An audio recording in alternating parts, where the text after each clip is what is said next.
Kann ich als Auszubildender mit geringem Einkommen eingebürgert werden? Das ist eine nicht einfach zu beantwortende Frage und auch in dem Fall kann ich euch keinen klaren Wert geben, ab welcher Summe es geht, ab welcher es nicht geht. Aber schaut das Video unbedingt bis zum Ende, weil dann werdet ihr erfahren, unter welchen Voraussetzungen und welchen Kriterien ich auch als Auszubildender eingebürgert werden kann.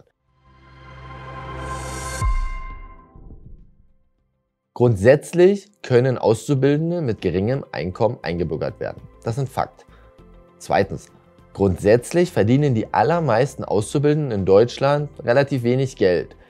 Welche Kriterien werden jetzt herangezogen, um zu entscheiden, kannst du als Auszubildender eingebürgert werden oder nicht? Dafür ist sehr, sehr wichtig zu verstehen, dass in jedem Fall eine Prognoseentscheidung getroffen wird, und zwar eine Prognoseentscheidung über die Zukunft.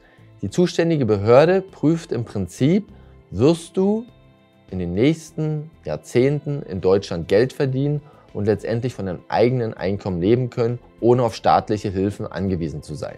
Das Besondere an Auszubildenden ist jetzt, dass die Kriterien deutlich geringer sind als bei älteren Menschen. Woran liegt das?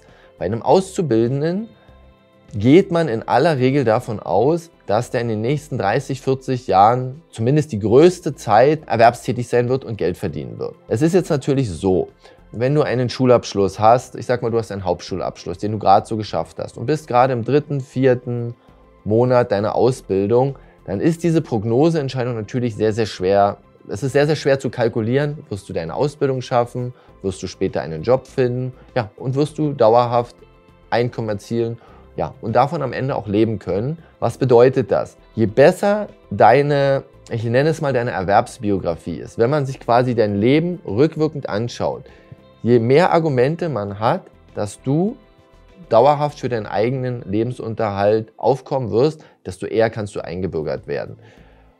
Bedeutet sozusagen, jemand, der Abitur hat, auch jemand, der einen 10. Klasse Abschluss, aber mit soliden Noten hat, jemand, der vielleicht schon im 2. oder 3. Lehrjahr ist, die Zwischenprüfung geschafft hat, relativ solide Noten hat, möglicherweise sogar eine Ausbildung in einem Bereich absolviert, in dem ein Fachkräftemangel herrscht. So jemand wird viel, viel eher eine positive Prognoseentscheidung erhalten, als jemand, bei dem diese Kriterien vielleicht etwas negativer sind. Die Frage, ob die Prognoseentscheidung positiv ist oder negativ ist, ist natürlich argumentierbar. Man kann viele Argumente bringen. Wir machen das so. Ich persönlich, ich gehe da immer auf die gleiche Art und Weise vor. Ich schaue mir an, was ihr im Leben erreicht habt. Ihr sprecht möglicherweise mehrere Sprachen, habt Zwischensteps in eurer schulischen Karriere und in der Ausbildung erfolgreich absolviert und die hebe ich besonders hervor. Das heißt, es ist tatsächlich so, dass ich sowas Ähnliches mache. Ich schreibe im Prinzip eine Bewerbung für euch, um eine positive Prognoseentscheidung zu erzielen. Zusammenfassend heißt das Folgendes: Wenn ihr Auszubildende seid, ist es erstmal grundsätzlich egal, wie viel Geld ihr in der Ausbildung von eurem Arbeitgeber, von eurem Ausbilder erhaltet. Grundsätzlich könnt ihr eingebürgert werden. Die Hürde, die wir überschreiten müssen, ist die Prognoseentscheidung. Und je mehr Fakten, vergangenheitsbezogen, dafür sprechen, dass ihr zukünftig eure Ausbildung erfolgreich abschließt, einen Job finden werdet und Geld verdienen werdet, desto eher werdet ihr eine positive Prognoseentscheidung erhalten und desto eher könnt ihr eingebürgert werden. Natürlich müssen auch alle sonstigen Voraussetzungen erfüllt sein.